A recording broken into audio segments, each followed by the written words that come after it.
Okay. Thank you, Nadia. Yeah, okay then. Okay, FilmFest today on April 28th, the sixth year of FilmFest. Can you believe it? And today we have a special presentation by Symeon Siamendes. Hope I pronounced that right. And it's about early fantasy films set in historic eras presented by Symeon Siamendes. A presentation for FilmFest on fantasy films released before World War One, set in historic eras. Such films were not common before 1914. None of us were born then, eh? So, however, films discussed could include George Méliès' Cinderella films, France 1899 and 1912, and Méliès' Le Chevalier de Neiges, and that's from France 1912. So, to cut a long story short, Symeon has presented on early cinema before at Fantasy Faire and studied film studies at Birkbeck, University of London. So we are in for a treat. Symeon will take over and I will just run the films he wants to show when he tells me to. So it's all yours, Symeon. Yeah, well, thank you, Chantal, for that lovely introduction. And thank you all for coming and Chantal's and Saffia's kind invitation for me to deliver this presentation and the last one. Um, Now, I will start by making clear what kind of films I will cover today. I was informed that the theme this year is a use of different popular eras of fantasy.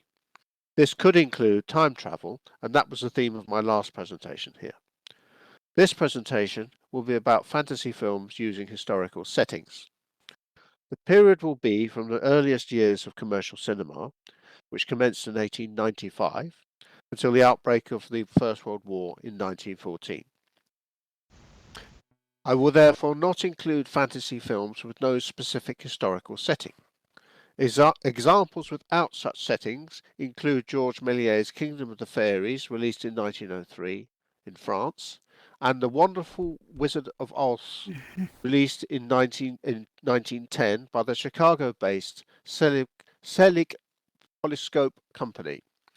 This was, of course, long before Judy Garland, who starred in the famous 1939 film, had even been thought of.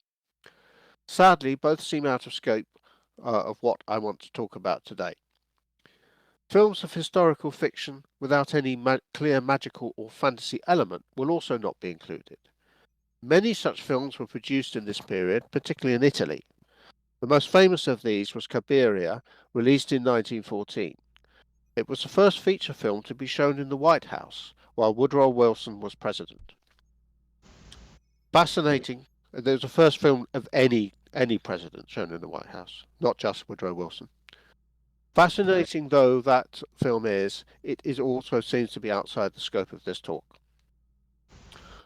Two of the films I will include are based on fairy tales with historical settings, namely Cinderella and Sleeping Beauty. Both were based on stories by French author Charles Perrault, who had adapted them and other stories from folk tales in the 1690s. Another film I will show, The Magic Sword, is not based on any known fairy tale, but the theme and storyline are similar. Elizabeth Ezra, who wrote the key work on Méliès, argues that the purpose of such films, as with the original stories, was to give moral lessons and even to reinforce social hierarchies. Some may feel that is reading too much into these films, although such aims are clear with authors such as Perrault. The first film I will show is a narrative film entitled Cendrillon, better known in English as Cinderella. It was directed by Marie-Georges Jean Méliès, generally known as Georges Méliès. A picture of him is in front of the stage. In fact, there's two pictures of him, as I'll explain later. Interest in him has increased since Martin Scorsese's film of 2011 about his life, entitled Hugo. Scorsese, one of the most famous living film directors, is a great admirer. He said, Méliès pretty much established everything we are doing today. I have a great deal of information about Méliès I gave a great deal of information about Méliès in previous years, but we'll just do a brief summary now. He was born in 1861. His father, Jean-Louis Méliès, was French, and his mother, Johanna Catherine Schuring, was Dutch. Not sure if my pronunciation is correct or not, but that's her name. Before making films, he had been a theatre music magician. He had brought much more from that experience to filmmaking. Méliès directed and produced more than 530 films between 1896 and 1912, of which 170 survive. He died in 1938 from cancer. Combating that disease is, of course, the reason Fantasy Faire exists. As I had said in previous years, I see him as a patron saint of the fair. That is not official, of course, and not a matter for me to decide. The making of films in his time was no easy matter, particularly in the earliest years. For instance, Méliès found that theatre actors were often unsuitable, as they were used to using words. All films then were silent films, and used to performing in front of an audience rather than a camera.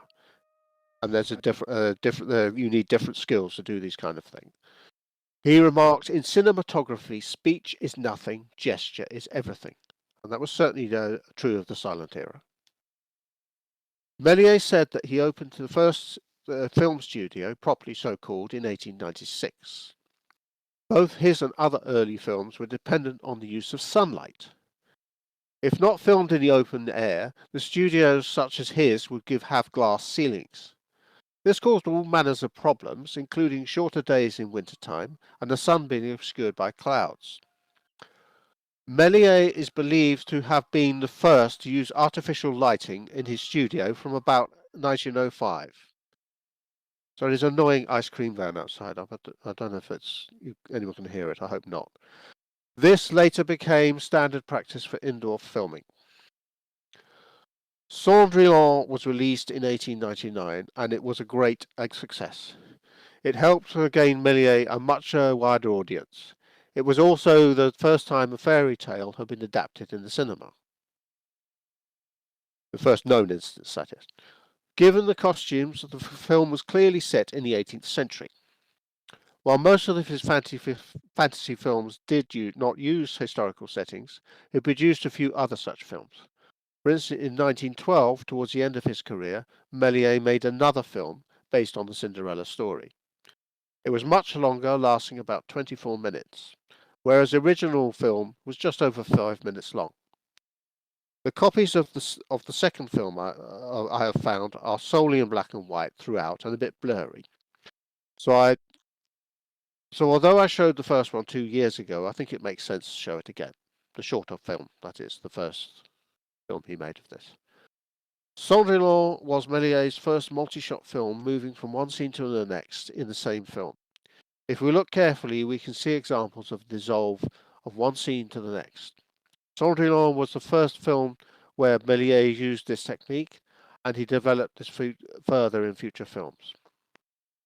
There is some original colour in this film, but it is somewhat faded and not visible throughout. Cameras in those days could not film colour, although Méliès said that costumes had to be chosen carefully to enable colorization. The colour had to be added frame by frame in a painstaking process. Typically, both a more expensive colour and a cheaper black and white version of a film would be made. Not just in his case, but others as well.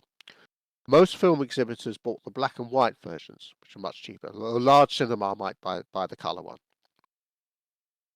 The film begins with a distressed Cinderella. A fairy godmother appears and turns mice into footmen and a large pumpkin into a carriage. This heads off and the scene dissolves into a ball. Into the ball, the dance ball. All the dancers are clearly in 18th century dress, making it clear that the film is set in that period, although the original story is older. She is introduced to a prince and dances with him. Old Father Time, who is Méliès himself, appears with a clock to announce it is midnight. Cinderella has to rush off, losing a slipper, which the prince then picks up. On her return, we see her in a scene with Méliès and some dancers playing with some clocks set at midnight, apparently taunting her. It's actually a still from actually that image is actually at the front of the stage next to the picture of Méliès. And the old Father Time, the man with the grey beard, is Méliès, and who got Cinderella in the same picture with the clock. They disappear, and then we see Cinderella being chastised by her two aunts. The prince appears and tries on the slipper with all three present and finds that it belongs to Cinderella. He then leaves with her to the fury of her aunts. There is then a marriage scene followed by dancing. At the end of the film, they pose with the fairy godmother, the prince, Cinderella, and Méliès standing by them in a halberd guard costume, holding a pole. Méliès often appeared in his own films, and this was no exception. We shall now play the Cendrillon film.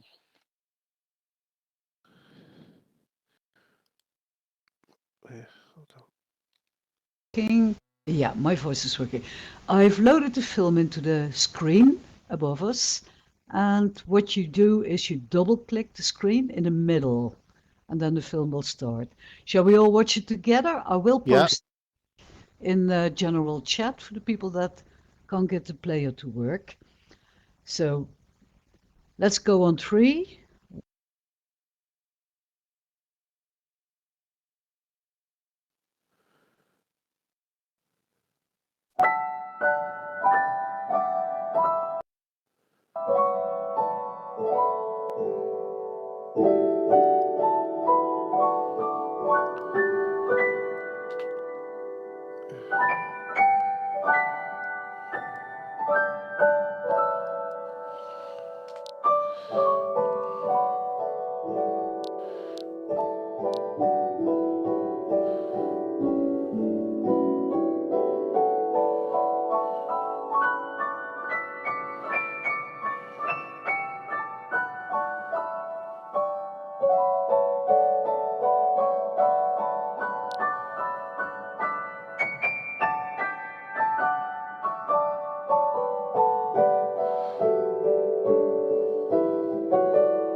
Yeah, so you don't need to bother with the rest of it, the before and after bit. That's superfluous. I hope you all enjoyed that. What tended to happen in the early years is you would have a narrator who would talk over the silent film explaining what's going on. Then later on you had the people playing the piano. There's still a few people who have that skill. I've seen that on occasion when they show silent films. But that the narrator has been long since been dropped. So to move on to the next film. Right.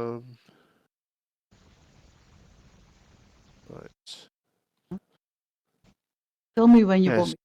Yeah. Okay. The next film we will look at is a British film entitled The Magic Sword, which was released 2 years after Cendrillon.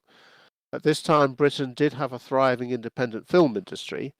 Along with the USA and France, Britain was home to a number of the most important pioneers of world cinema. The Magic Sword's director, Walter Robert Booth, was born in Worcester in 1869.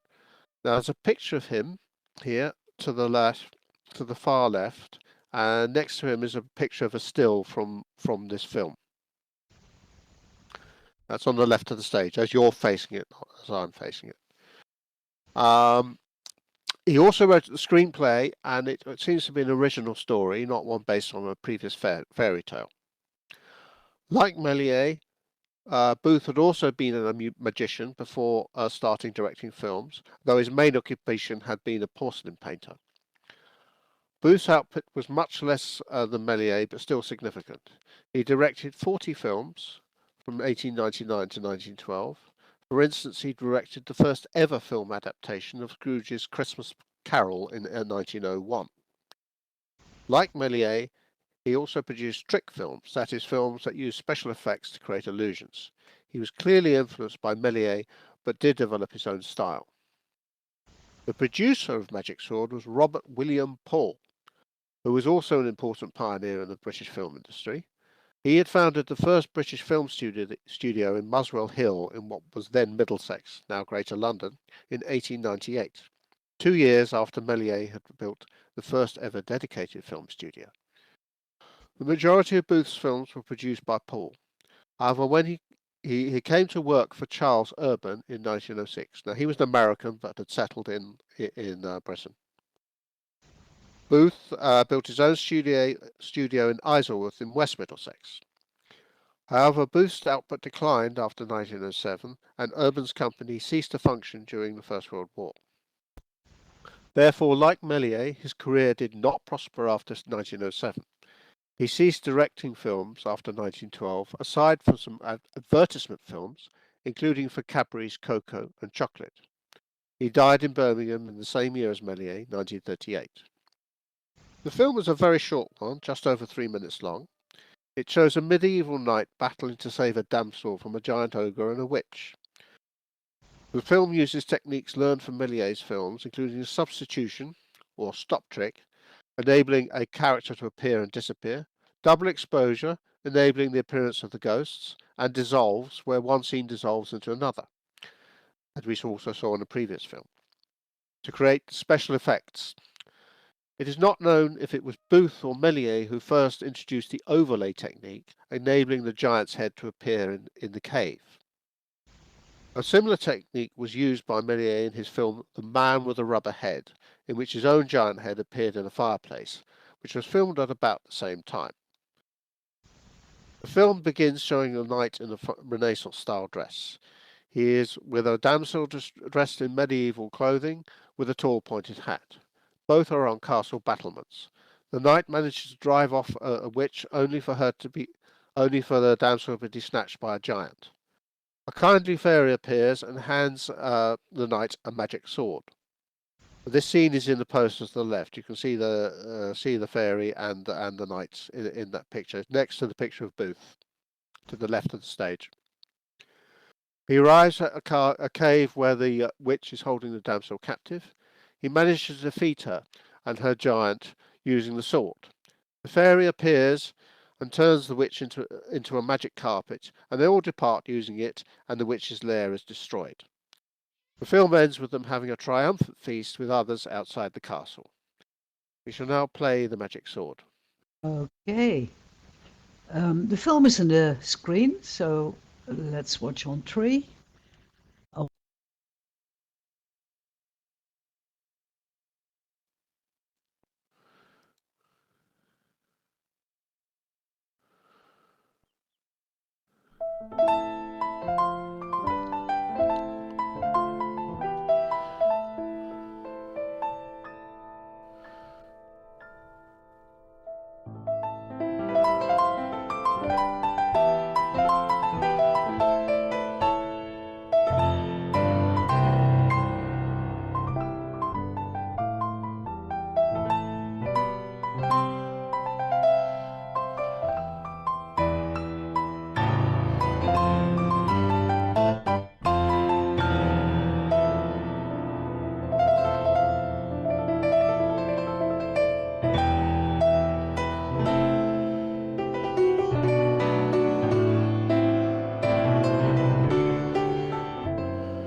Yeah, I hope you enjoyed that one too. What you tend not to have in very early silent films are these, and you do a lot later, are these intertitles explaining what's going on. They didn't tend to do that. That's why we had these commentators that they used to speak.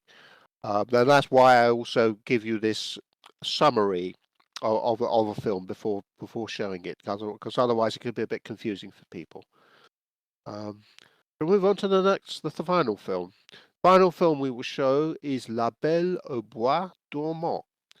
The English title is Sleeping Beauty, which was released in 1908. And a poster of that film is to the right of the stage. This, as the name suggests, was based on the fairy tale of the same name and was another story developed by Charles Perrault in the 1690s. The film was made by Société Pathé Frères, Society of Pathé Brothers, a film company that was founded in 1896. This came to be one of Méliès' most serious competitors. By 1905, they were producing films at a far higher rate than Méliès. Their rate of production was 18 films per month, as opposed to his 2 per month. From 1907, they had a policy of renting out films instead of selling them.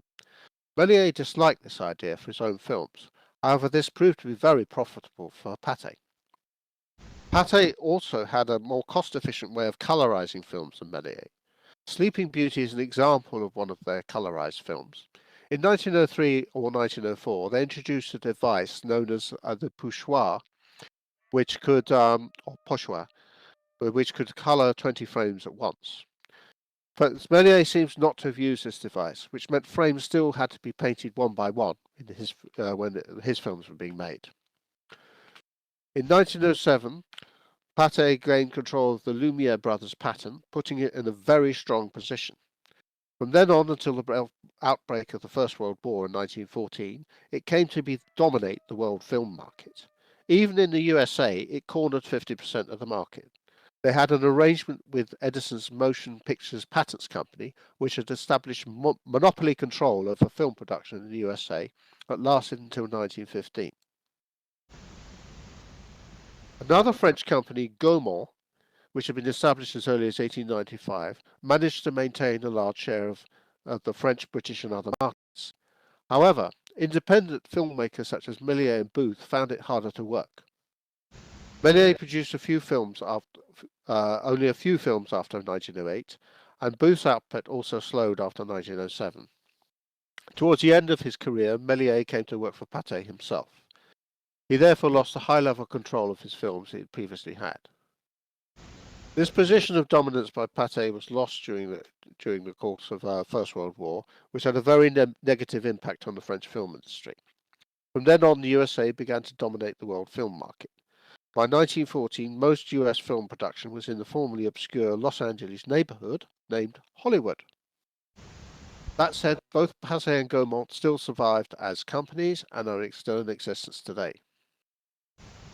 The 1908 version of La Belle, bois, dormant was directed by Albert Capellani and Lucien Nonguet. Both of their careers were mostly with Pathé. Lucien Nonguet was born in 1869. A picture of him is on the far right of the stage. He was the director of 133 films between 1901 and 1920. One of these was an earlier version of Sleeping Beauty produced in 1902. I've not found that film. I'm not sure if it is available at all. His career also did not prosper after the first outbreak of the First World War. He directed no films during the war and only 4 shortly after in 1919 and 1920. He died in 1955. Albert Capellani was born in Paris in 1874. A picture of him, dated 1910, is in between the poster of the film, Sleeping Beauty film, and the picture of Nonguet to the right of the stage. He was a director of 174 films between 1904 and 1922. His career fared a little better than Nonguet after 1914. After being invalided out of military service, he continued to direct films during the war, but in the USA, not France, where opportunities for film production became very limited. He directed no films after 1922. He died in 1931, aged 57. This version of Sleeping Beauty was released in 1908 and in colour is original. However, as is the case with other films I showed today, the music score is not the original. The film is somewhat longer than the other two, lasting about 15 minutes. By this time, films tended to be longer on average, and that trend carried on up to and beyond 1914. By this time, Méliès himself was among those who started to show films longer than 10 minutes, including his most famous film, Le Voyage dans la Lune, The Journey to the Moon, released in 1902. This film also clears influence by Méliès, including the use of puffs of orange smoke. The film begins at the court of a king and queen who have just had a baby. All are in late medieval Renaissance style clothes, showing the historical era. Fairies appear to bless the infant princess. However, a spiteful evil fairy also appears.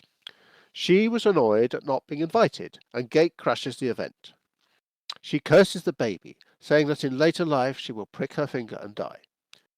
However, a good fairy intervenes and says she will merely sleep for 100 years and be awakened by a prince. The king tries to avert this by ordering all the spindles in the kingdom to be destroyed.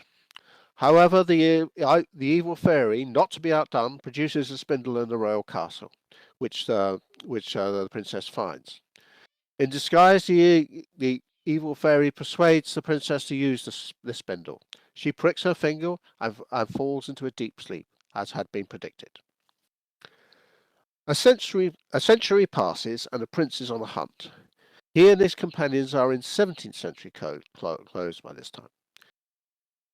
He comes across a mysterious castle passing through hedges which mysteriously open and shut. Everyone in the castle is asleep. They are still in their Renaissance clothes. He finds the princess sleeping in bed, kisses her, and she awakes. The good fairy appears and awakens all in the castle. The spell is broken. So we shall now play this final film, La Belle, bois, dormant, and this will end my presentation in effect. Okay, thank you, Symeon. Shall we watch the film? I will give you. Yes, let's watch the film. Let's go on 3, right?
Whoa. Yeah, I hope you enjoyed that. Actually, it isn't the original musical score, but the tune at the end, in case you do or don't know, is actually the Royalist National Anthem. uh, Okay. that's a small piece of information there. But somebody asked about who did the restorations. Well, there's three different channels I've got these films from. But they aren't necessarily the people that restored them. Well, the Belle, bois, dormant is from early cinema history. Um, the Magic Sword is from cinema and public domain, and the Cinderella film is from Silent Film Restoration Channel. So maybe they did the restoration, but as I said, I can't swear to who's actually done the restorations.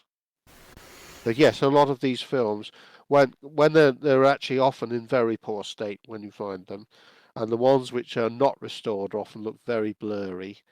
And so people do work on these, and it's excellent the work they do to help get them into a much better state than they're found. So thank you for that question. There was also a question about the colorizing process earlier. Interesting choices made. I'm wondering about the limits of it. Like the comment in the crowd, there was a lot of yellow at one stage. Do you know? Yes, yeah. There's so it was it depended on the quality.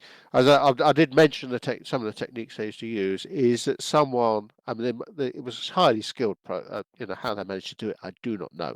Is these frames were painted by painstaking work. It was, and they must have had some magnifying glass or something. But that's how they used to do it. They were painted and the Pate had this technique where they could do about 20 at once, but it wasn't color film as we understand it. It wasn't Technicolor or anything like. I think that came in the late 20s actually. But then they had to stop using color for a bit because it conflicted with sound. So it's only really in the late 30s that color really took off as we understand it. But yeah, they were colorized rather than color films. So there is a difference, but there were a lot of films that were colorized, and of course it was an expensive process. And if you bought a film off someone like Méliès, you'd have to pay a lot more money for the color version than you would do for the black and white version. Yeah. So most theatres would just buy the black and white one. I have to say that black and white is often very convincing, and some of my favourite films are black and white. Yeah. I think it especially works well with film noir. Yeah. Film noir genre. It really does create an atmosphere, the darkness, and which works better than in color. I think. Yeah, I found the dresses, the colors distracting, but then again, the yellow poofs, suggesting the magic, I found really interesting. Yes. Had it. Yeah. But it was a new technique, so people, it was a novelty. Imagine in that time going to see a movie. It's a totally different experience. I know that first movie of a train coming towards the audience, everybody jumped off their seats. That's a famous. Yeah. Yeah, it's. I think it's really interesting to actually look at these films and see how many of the standard techniques they invented, like fades and overlays and so forth. I mean, we look at things like W.D. Griffith's films where he proved it was possible to photograph thought, as he said, but had no clue about crossing the line. I mean, one thing about the films you've shown is, by and large, these were very much filmed as a stage set. Yes, So film sorry. Because people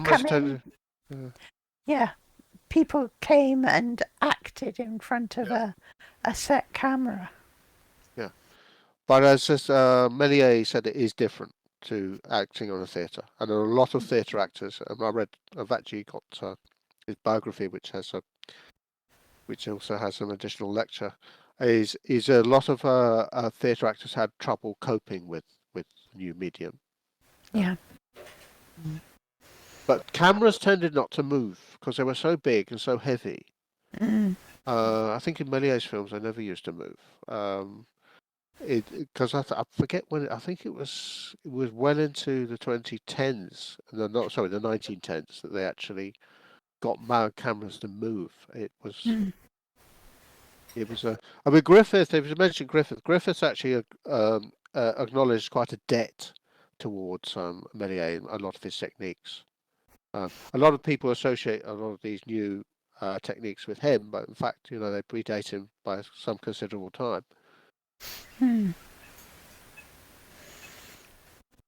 It's fascinating to watch the evolution of early cinema. Yeah. And to recognize the groundbreaking techniques, the novelty, right? Like it's what was it? This one was 1904, so yeah, that's over 120 years ago, and we think inventing things, but people all 1908 was the last one. The third one was 1908. Yeah. The second one was 1901, and the first one was 1899. Oh, 1899. Yeah. The Symeon. Symeon, obviously, we'd love you to come back in 2027, but I'm going to make a special plea because I'm fascinated by what you said about a very early film being The Wizard of Oz. Would you be able to lay your hands on that? Yes, well, I've got copies of it. It depends on the theme. It depends on what your theme is next year. I mean, I would love to have shown that film, but it depends on what the theme is and whether it fits into it or not. It will. I promise. I'm not sure how, but we'll make it fit in. You can wrangle something. It is fantasy, but I looked at it and say, am I going to get away with this? There's no real historical setting in it. This is just a thing. I mean, another very interesting film was Cabiria. It's about 2 hours long, though. Can't possibly show it, but that's a fascinating film. It was just before the First World War broke. Well, Italy wasn't in the First World War in 1940, but not to the following year. But that was, I mean, Italy produced some really good films just in the run-up to the First World War. They managed not to be dominated by the French or the Americans. They had an independent film industry before the First World War. Afterwards, less so. But until Mussolini took it over, and then they produced sorts of awful white telephone films. But wasn't really until the late 40s that the Italian film industry recovered. Actually, they had these spectaculars, didn't they? I mean, Griffiths used quite a lot of the Italian scene builders on films like Intolerance, I think. Yeah, well, that's an ill masterpiece. It's very unfortunate that he's best known for that awful. I won't even mention the name of that film. But Intolerance is actually a masterpiece, and it's actually a socially progressive film. Which is ironic considering what else he produced. I mean, I'm very fond of that film. Yeah. Yeah. Because they've moved to Hollywood. I think it's a process between about 1908 and 1912. I think by the start of the First World War, it was very much more Hollywood based. But in the 1900s, in the first early years, there were nobody produced films there. It was produced a lot of in New York. A lot were produced in the New York area, New Jersey, in America. Of course, that was the sort of major conduits for people coming from abroad then. So, yeah, the West Coast was still very undeveloped. Yeah, oh yes. I mean, they moved to Hollywood because it was cheaper to make films there, because it was virgin land, really. It was yeah, and sunnier. Yes, well, of course, they had I don't know whether they had studio lighting then, but I mean, Méliès was the first one to use it, but this was a problem. Lighting was definitely a problem.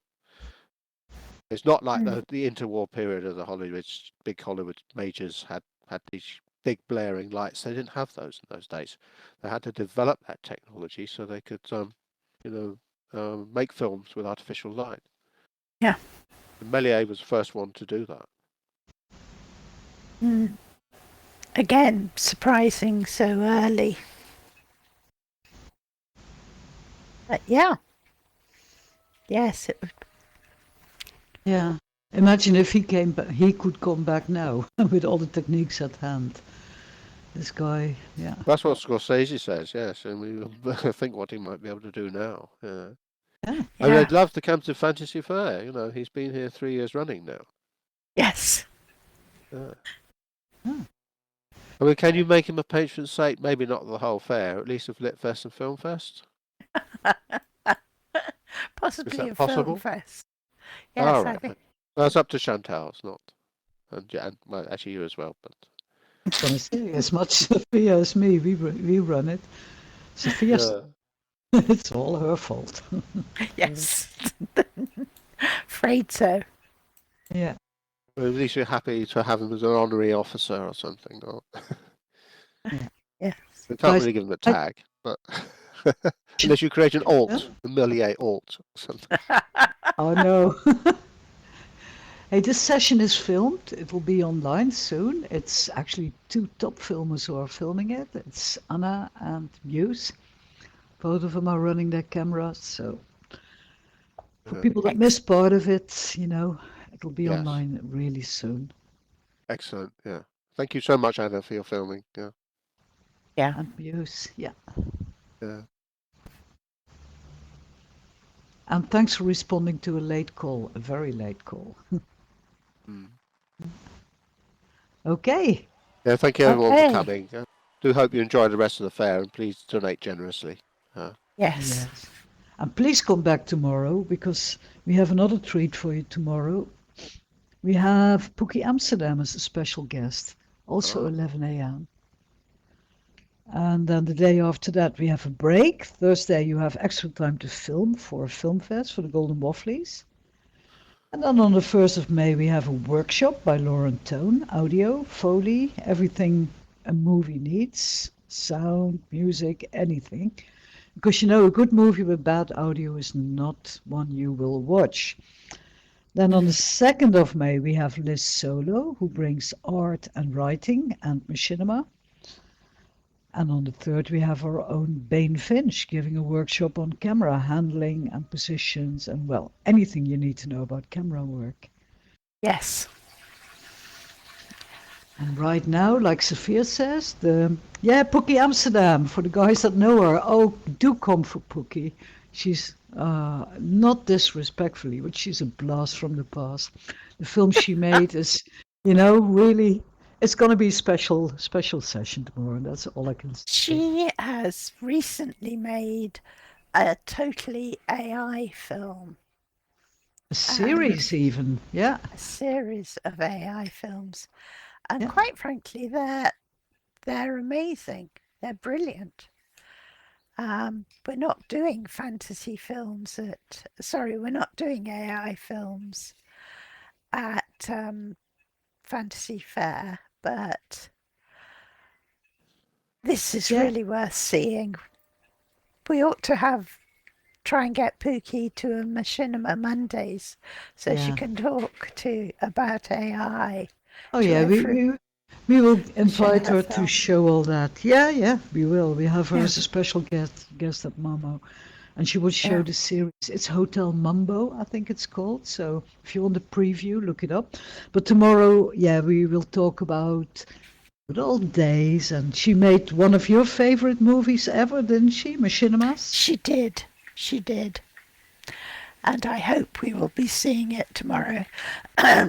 She made a film that was meant to be an introduction to Second Life and the things Second Life could do. And I think she was brilliant. Yeah, and this is 15 years ago, like in The history of machinima, that's as ancient as the films we watch today. It's really Yes. cinema history. Yeah, Yes, like watching silent films. yeah. Yeah, yes, it's brilliant. And I'm going to take advantage of the situation to ask if Muse and Anna will be here tomorrow again to film. I'm being very cheeky, I know that. Very. You're I'm hope- allowed. yeah, I think so. Oh,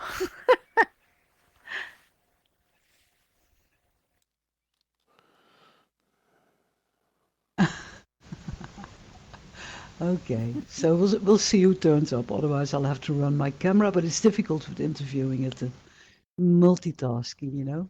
Back to Bain, yes, Bain is always gold. But also, I'd like to ask people to hit the kiosks because this is charity for the American Cancer Society. If you want to donate some Linden dollars, we'll be really, really grateful. yes. And show as a thank you for Symeon's hard work in doing all the research for this presentation, because it was wonderful. It was, yeah. And I hope you're all filming for the Golden Wafflies film competition. Absolutely. Yes, we're longing to see your films. Mhm. Yes, you'll see us. The tour today is to, let's see what it's called, Amon Galadrin.